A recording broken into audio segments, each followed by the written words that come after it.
সেনাবাহিনীর অনেক কর্মকর্তারা এখন কেউ র্যাবে পোস্টিং নিতে চান না। বিরোধী দলের রাজনৈতিক নেতাকর্মীরা 500 লোক নিয়ে মিছিল করতে পারতো না 2021 সালে, 20 সালে। 2021 ডিসেম্বরে স্যাংশন দেওয়ার পরে বাংলাদেশের রাজনীতিতে দেখেন জনগণের অংশগ্রহণটা কি পরিমাণ বেড়ে গেছে। এরপরে দেখেন যে তারা যে 7 জন কর্মকর্তার উপরে স্যাংশন দিল, র্যাবের উপরে স্যাংশন দিল।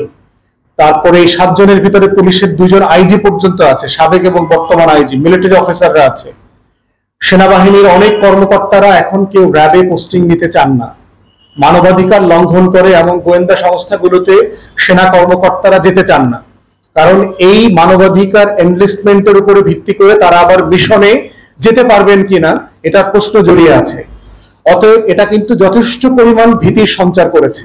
শুধুমাত্র একান্ত আওয়ামী বরকন্দাজ কোতোয়াল ছাড়া প্রশাসনে কেউই এই নিরপেক্ষতা পেশাদারিত্বের বাইরে কাজ করতে পারছেন না। এর আগে আপনাদেরকে বলেছি আমলাদের ভিতরে অনেকের স্কলারশিপ বাতিল হয়েছে, অনেকের ভিসা বাতিল হয়েছে, যাদের ইউরোপ আমেরিকাতে পড়তে যাওয়ার কথা ছিল। তো সে আপনার জন্য আর কি করবে? ঢাকা মেট্রোপলিটন পুলিশের যে এলিট ফোর্স ছিল সোয়াট, তার সাথে আমেরিকা ডিসএঙ্গেজ করেছে। আমেরিকার ভিসা রেস্ট্রিকশনের যে পলিসি সেটা কন্টিনিউ চলছে। এই বাস্তবতাগুলোতে ধরতে হবে এবং দেখতে হবে যে বাংলাদেশের রাজনীতিতে সে কি করবে।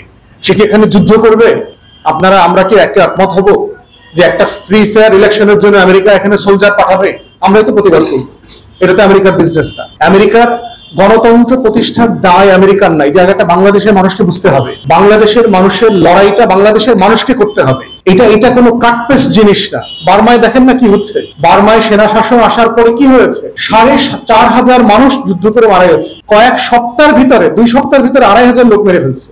আপনি গণতন্ত্র চান, কিন্তু আপনি বাসায় বসে ফেসবুকিং করবেন, আপনি লড়াই করবেন না। তো আপনার গণতন্ত্রের দায় কার? আমেরিকা এসে এখানে আপনার গণতন্ত্র কায়েম করে দিয়ে যাবে? আমেরিকা তো আপনাকে যথেষ্ট পরিমাণ সাহায্য করে পলিটিক্যাল স্পেস করে দিয়েছে। বাংলাদেশে গত 15 বছরের ইতিহাসে এই আওয়ামী দখলদারদের হাতে সবচেয়ে বেশি মিছিল, মিটিং, মহাসমাবেশগুলো কখন হয়েছে? আমেরিকার ইনভলভমেন্টের পরেই তো হয়েছে। আমেরিকা আপনাকে আর কি করবে? এই জন্য আমার মনে হয় যে বাংলাদেশে যারা রাজনৈতিক কর্মী আছেন, দেশের নাগরিক আছেন, তাদেরকে এটা বুঝতে হবে যে আপনি কার কাছে কি চাচ্ছেন। আপনি যে বেগুন বিক্রি করে তার কাছে যদি গরুর গোশত দাম বেশি কেন জিজ্ঞেস করেন, সে কিন্তু উত্তর দিতে পারবে না। আমেরিকার সাথে আপনার ইনভলভমেন্টের জায়গাটা এটা। দ্বিতীয়ত হচ্ছে তারা তাদের নিজস্ব স্বার্থে কাজ করে। প্রত্যেকটা এম্বাসি, আমেরিকার এম্বাসি খুলছে কি বাংলাদেশের গণতন্ত্র কায়েমের জন্য ঢাকাতে? পৃথিবীর কোন এম্বাসি, আমার এম্বাসি যখন আমি লন্ডনে খুলি, আমি ব্রাজিলে খুলি, আমি কেন খুলি? আমার স্বার্থের জন্য আমি খুলি। প্রত্যেক রাষ্ট্র ভিন্ন দেশে ভিয়েনা প্রটোকল ফলো করে যে রাষ্ট্র দূতাবাসগুলো খোলেন, কেন খোলেন? তার রাষ্ট্রের স্বার্থের জন্য, তার ব্যবসায়িক স্বার্থের জন্য, তার নাগরিকদের স্বার্থের জন্য, তার অর্থনৈতিক সুযোগ সুবিধার জন্য। অতএব আমেরিকার কাজের পরিধিটা আমাদের মানুষের কাছে খুব পরিষ্কার হইতে হবে। আমেরিকা কোনো দায় নেয় নাই, আমেরিকা কখনো বলে নাই যে বাংলাদেশে গণতন্ত্রের ঠিকাদারিটা আমি নিছি, তোমরা শুধু মিছিল মিটিং করবা আর ফ্রি ফেয়ার ইলেকশন করে আমি তোমাকে গণতন্ত্র দিয়ে যাব। এটা আমেরিকা কখনো বলে নাই। আমেরিকা বরাবরই বলেছে ডায়ালগের কথা, সংলাপের কথা বলেছে। পার্টিস গুলোকে নিজেরা আলোচনা করে আপনাদের সমস্যার সমাধান করেন। আপনাদের এই রিপোর্টগুলোতে আমেরিকা আপনাকে সাহায্য করছে যে আপনার দাবিগুলোর সাথে পৃথিবীর সবচেয়ে বড় পরাশক্তি একমত হচ্ছে। যেগুলো আমরা বলছি তারাও বলছে। আমরাও বলেছি যে নির্বাচন ফেয়ার হয় নাই, পশ্চিমারাও তাই বলেছে যেখানে কোনো নির্বাচন হয় নাই। আমরাও বলছি বাংলাদেশে একটা একদলীয় বাকশালের অধীনে দেশটা দখলদার হয়ে গেছে। আমেরিকা, পশ্চিমারাও তাই বলছে যে বাংলাদেশে ডমিনেন্ট পার্টির মধ্যে একটা নির্বাচনী সিস্টেম চালু হয়েছে নিজেরা। অতএব আমাদের এই দায়ের সাথে আমাদের বন্ধু রাষ্ট্রগুলো যারা গণতন্ত্রের পক্ষে আছেন তারা তো একমত হচ্ছেন, কিন্তু লড়াইটা তো আমার।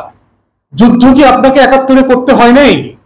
ভারতীয়রা তো ডিসেম্বরের 3 তারিখে আসছে। বাকি 9 মাস কি হাওয়া দিয়ে যুদ্ধ হয়ে গেছে? ভারতীয়রা 2 সপ্তাহ এসে দেশ স্বাধীন করে দিয়ে গেছে।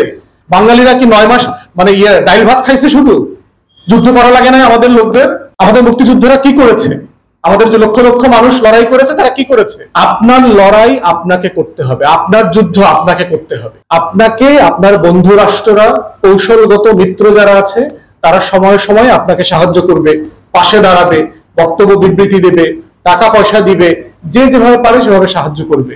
কিন্তু দেশের মানুষকে সিদ্ধান্ত নিতে হবে। আমরা তো বলছি যে কৃতদাসের লড়াই, আপনারা শুধু সবাই দেখবেন কালো মানুষগুলোর যে দাসত্বের বিরুদ্ধে যে তার 400 বছর, 450 বছরের যে লড়াই, এই লড়াইটা কে করেছে? কালো মানুষগুলোকে নিজেকে লড়াই করতে হয়েছে।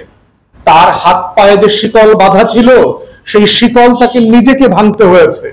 পৃথিবীর কোন দেশ থেকে গিয়ে শিকল ভাঙে নাই।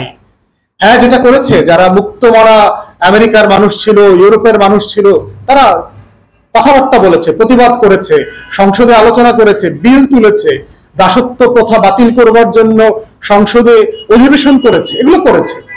তো লড়াইটা তো আপনার। এই জন্য আমরা যেটা বারবার দেশের মানুষকে বলছি, আপনারা কি ধরনের দেশে থাকতে চান এটা আপনাদের ইচ্ছা।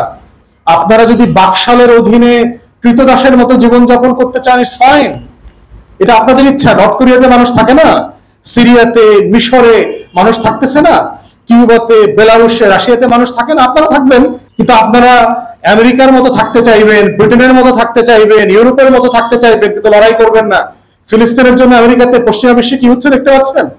একই ধর্মের না, একই গায়ের রঙের না, একই দেশের না, লক্ষ লক্ষ মানুষ লড়াই করছে। বিশ্ববিদ্যালয়গুলো ফ্লাডেড হয়ে গেছে। দেখেন, ফিলিস্তিনের জন্য লড়াই করছে তারা, মানবতার জন্য লড়াই করছে, ইনসাফের জন্য লড়াই করছে। অতএব এই লড়াইটা যার যার দায় থেকে, বিবেক থেকে, কনসাসনেস থেকে করতে হবে। আপনি যদি স্বাধীন রাষ্ট্রে বাঁচতে চান, আপনার স্বাধীনতার মতো করে আচরণ করতে হবে। আপনি যদি পরাধীন থাকতে চান, সেটাও ঠিক আছে। বাংলাদেশের মানুষ পরাধীন ছিল না। পলাশীর প্রান্তর থেকে যেদিন ভাগীরথীর তীরের থেকে সিরাজউদ্দৌলাকে ধরে নিয়ে যায়, কারা ধরাই দিছে? বাঙালি কৃষককে ধরাই দিছে। যে উর্জুতা দেখো, ওরা দেখে তো আমাদের সাধারণ মানুষের মতো লাগে না, ওই মনে রাজা হবে, ও পালায় যেতেছে। তো আপনি যদি থাকতে চান, ফাইন। লড়াইটা এই জন্য পরিষ্কার হইতে হবে যে কার লড়াই, কার দায়। একজনের দায় আর একজন পালন করবে না। ধন্যবাদ আপনাদের সবাইকে।